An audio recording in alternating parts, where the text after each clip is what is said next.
Our next paper this morning is from Professor Fripiat from the University of Wisconsin at Milwaukee, who is going to talk on Lewis acid sites and surface alumina and aluminas and zeolites and infrared study of CO chemisorption.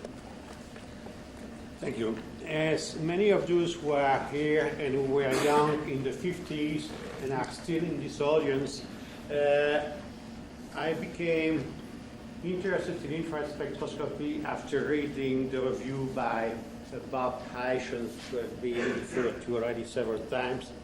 And already at that time, there were people interested in the absorption of CO by oxides. And I'm thinking to Amberg, Hopgood, and these people in the beginning of the 60s.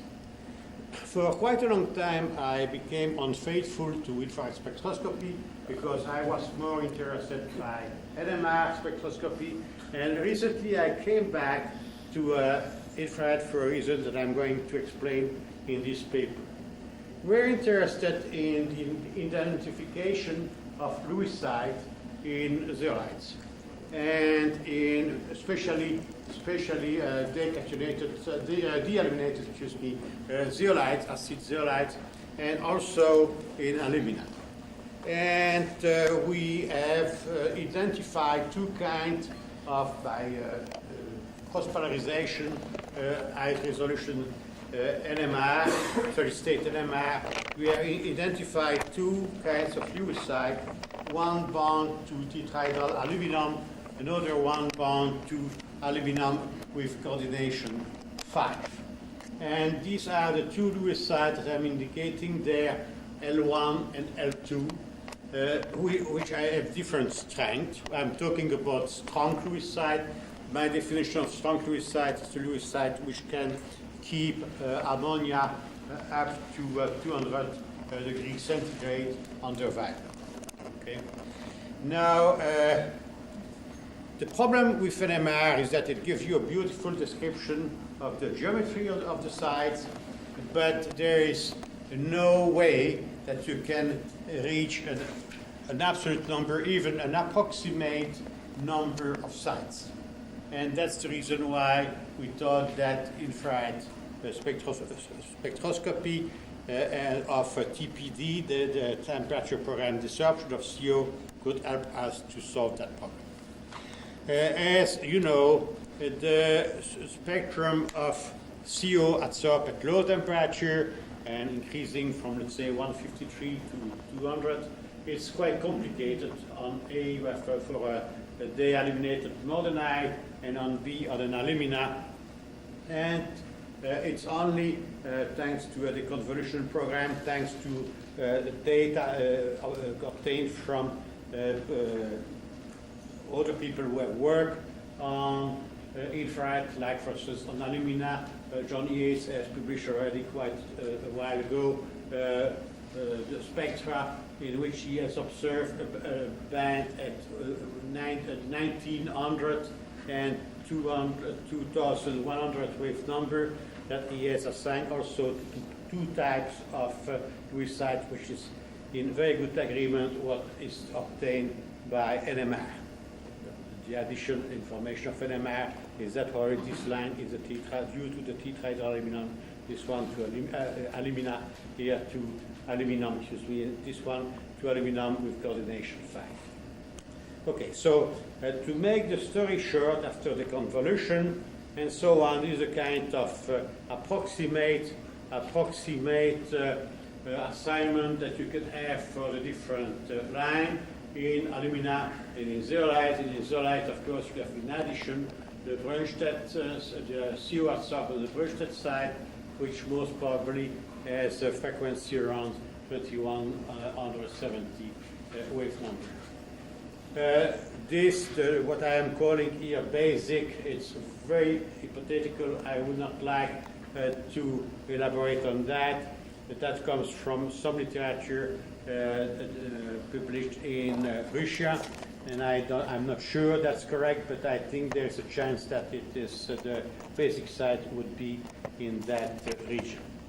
Now, when you have the spectra, you have the assignment, you are facing, if you want to obtain some quantitative measurements from that, you are facing two main problems. And the first, most important problem is to obtain the specific absorbance for the different line at different frequency. Okay, you have, as you have seen, you have a distribution of frequency, and it is you can expect, of course, that there will be strong variation in the specific absorbance with the frequency. This has been already outlined by the Russian school with Sultanov, Kazansky, etc. And it is this problem that we have tried to tackle. And the first thing that we did was to use a oversimplified treatment. It's the first part of the perturbation, which is based on a whole paper published, I think, in 1950, if my recollection is correct, by Cox All, and in which he is considering essentially potential energy function which contains the Morse term here, and then the term due to the effect of the electrostatic polarizing field on the charge of the oscillator multiplied by the displacement. Okay, when you solve this system of equation, the important fact is that you can express more exactly everything in terms of this ratio, the product of the charge by the field divided by A, which is the constant in the Morse function, times D, the dissociation energy of CO. Which means that if I call this ratio a dimensionless ratio U, if I get U, if I know D, I can obtain some information first on the frequency, on the energy of absorption, and also, as I will show later, on the specific absorbance. And this is, of course, the important point for the aim of this paper. So, very rapidly, the difference between the frequency that is observed before the introduction of when CO is not submitted to the field, which is a gaseous CO, for instance, U sub 0, and the nu that you observe is a function of this dimensionless variable U, and U, of course, can be obtained from the frequency observed by this equation. Okay, so that's the first point, and so that should give us some indication about the energy of absorption. And here I show the three kinds of data. The first are the data obtained by Sultanov. These are the blue circles that you can see there. These are experimental heats of absorption obtained by Sultanov for CO absorbed on different kinds of oxides. Okay, so that's these are experimental. Then you have some quantum theoretical values obtained by Bates, and here with this reference here, and these are the yellow points, and up to there, see the yellow points are almost exactly on the blue line. The blue line being the prediction of this very simple, oversimplified theory that I have shortly described. When you go to relatively high frequency with respect to the gaseous phase CO, lower frequency, obviously the prediction of this theory don't fit the data that are either experimental or obtained through this very simple theory. Okay, so that gives us some confidence that we can use this theory in order to obtain a way or another the specific absorbance. And when you have the specific absorbance, I should have told that before, you have the deconvolution of the spectrum. You take the integrate absorbance, and of course, if you divide by the specific absorbance, you have an absolute number of sites. Okay. Now, going to the intensity of the line, so far, the manipulation have been on frequency shift. If you go to the intensity of the line, again, Koch's all in the same reference shows that the ratio of the absorbance in the perturbed state, that means, for instance, CO perturbed by the electric field, to the absorbance in the unperturbed, should be given by the ratio of the frequency times the square of the charge. That's not surprising. The times here the matrix element of the oscillator. And in fact, you can show that the product of the difference in the ratio of frequency by rho is always, for all practical reasons, in this case, in this region of frequency, close to 1.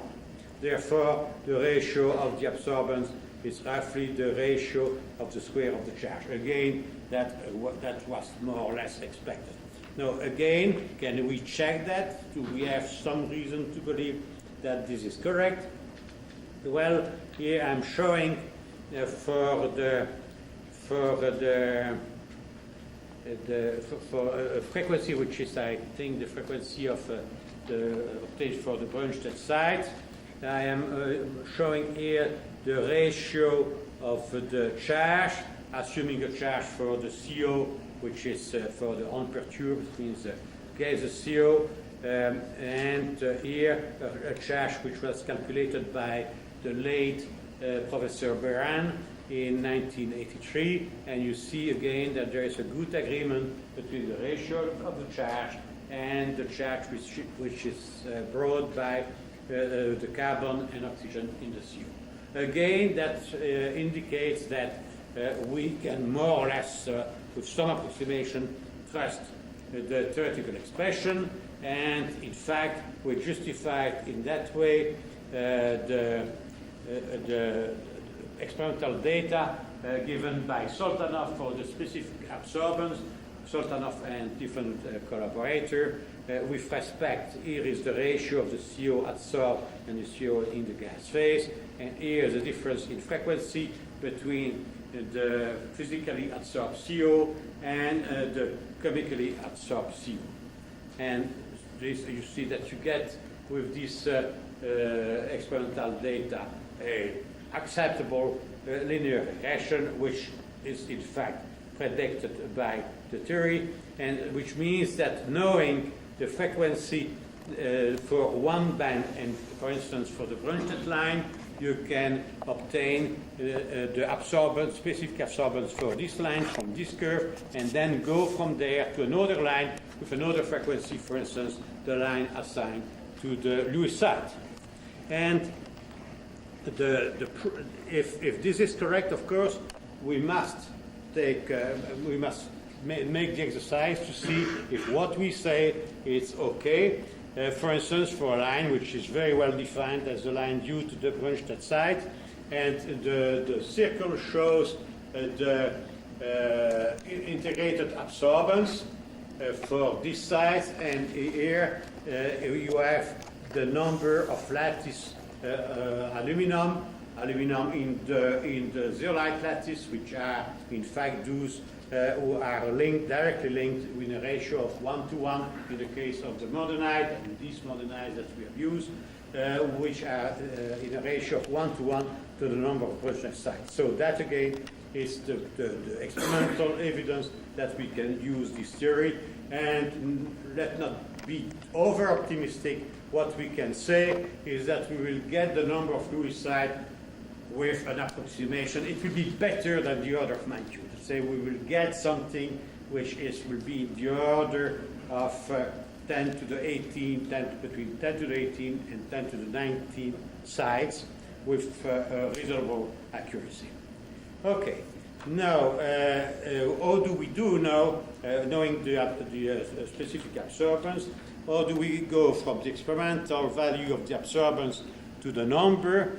Well, that's simple. What we do, it's the TPD at different temperature, and what we use here, it's a Langmuir desorption isobar from which we get at the saturation for each kind of size either the number of Brunstedt, the number of Lewis, the two kinds of Lewis.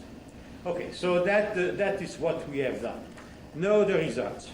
Well, the results, first of all, the results are in good agreement with what we observed with the NMR, in the sense that when we say that there is more of type L1 sites with the NMR, we observe also more with the infrared. That's qualitative. So they don't contradict one another, which is already something which is encouraging.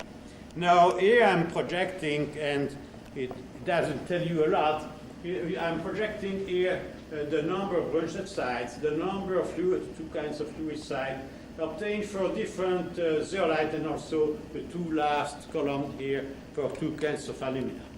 And the treatment of zeolite are, of course, different. VG2, it's a zeolite which has been calcined, aged zeolite calcined at 500. VG3 steam for 1 hour at 600. VG5 steam for 2 hours, for 1 hour, at 700, and then acetic leach to remove the extra, the large excess of non-framework aluminum alumina that you have in that case. Then the other one here, this VG4, VG2, 6, 7, and 8 are not obtained by steaming, but by straight calcination of the decationated of the acid zeolite. And as you can see, there are strong variation. You can expect that in the number of branched sites. But you see there are variation in the number of fluid sites. But the most important point, I think, is the last row there, where I have expressed the result as a degree of dispersion. I apologize, this is indicated in very small character. What I mean by the degree of dispersion is the ratio of the number of sites to the number of aluminum which would be associated with, for instance, the non-framework aluminum. That's mainly that. So you have the sum of the two kinds of fluid sites divided by the sum of aluminum atoms in the non-framework species. And as you can see, this number varies enormously, which means that in the case of alumina, there's only, let's say, 4% of the aluminum which are on the surface and acting as fluid sites, either of type 1 or type 2. You can make, of course, the ratio from the ratio over there, L1 over L2. And whereas, for instance, in the zeolite, that I have called here VG 400, which is this one, you see that you have 86% of the aluminum in the non-framework alumina in the zeolite are in fact exposed, and are practically all are Lewis site. And the very important point, and here I am not going to show that here, but in a paper which has been sent to a journal of catalysts in the way to be accepted, what we are showing now is we use this zeolite and we run a reaction. And the reaction was the isomerization of pentane, C2H5, iso C5, I mean. And we show in that paper what is due to the Brunstedt and what is due to the Lewis using exactly this table. This table will be in that paper. Okay, so that is what has been obtained. And as you can see here, the very precious kind of information obtained by infrared, which is, as I say, a very good, I think, a very good approximation for the number of sites, which could not be obtained by NMR. I forgot to tell you that the number of non-framework, the total number of non-framework aluminum is of course obtained by subtracting the total number of aluminum obtained by chemical analysis, the number of Brunstedt sites. What remains is of course the non-framework alumina. And we know through other papers that we have published that most of this alumina are in the pores as nanoparticles with a radius in the order of 1 nanometer. Now the acknowledgement here And also an additional information that I want to say at the end that comes from a remark of the referee. This paper will or has been already published. I don't know, I've not seen Journal of Physical Chemistry for the last 5 weeks because I was on vacation. That's where you can find it. But one of the referee, when we sent the paper, objected that the Cox alter is oversimplified, and I agree completely, and suggested that we should take a more elaboratory, which contains quadratic term and published by Bishop. And in fact, I am in the last slide here, I am showing the variation, the theoretical variation of the intensity with respect to the difference in frequency, and you see again that within a very good approximation, even this more refined theory gives this linear variation. So I think that from that point of view, the main error that can be in this paper are not due to the application of this linear regression. Thank you for your attention.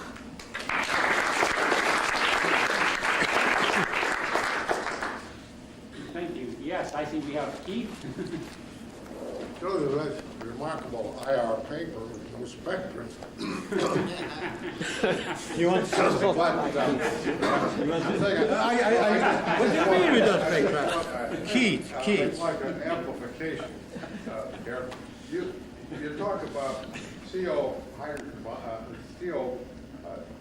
absorbed Brunstad site. Now, I would suppose this would be hydrogen bond.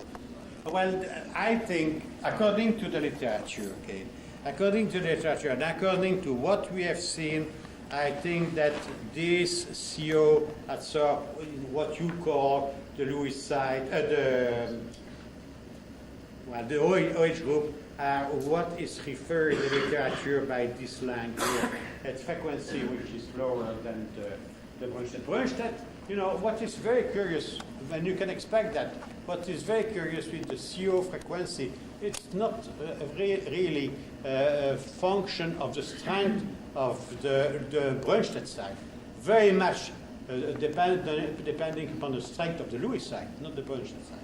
Well, of course, they both have their interest, but what I'd like you to explain to me is, first of all, on the, do you look at the CO stretching frequency on a hydrogen bonded species to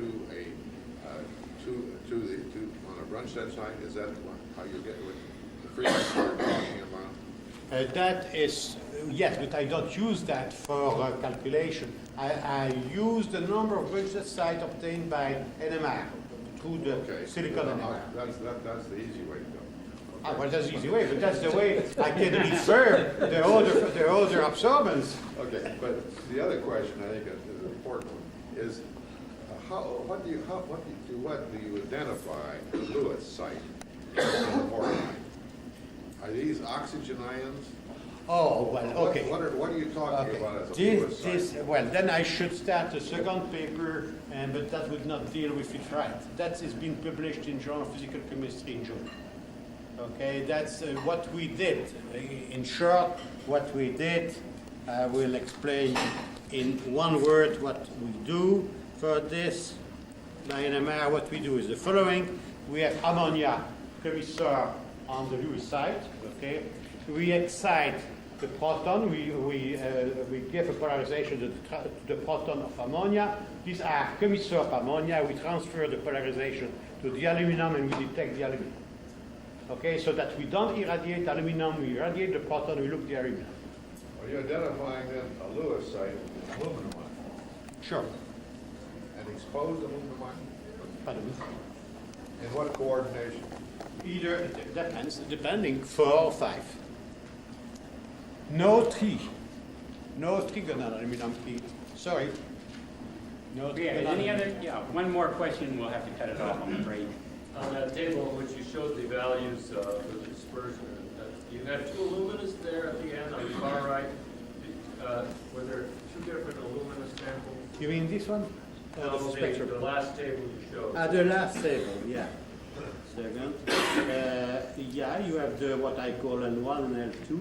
They differ by the energy of absorption by about 20 I was kilovolts. asking about the preparation of the alumina samples. Oh, these alumina samples are prepared very differently. The gamma alumina is a commercial gamma alumina. How were they, what temperature were they calcined? Oh, they are calcined about the alumina at 600.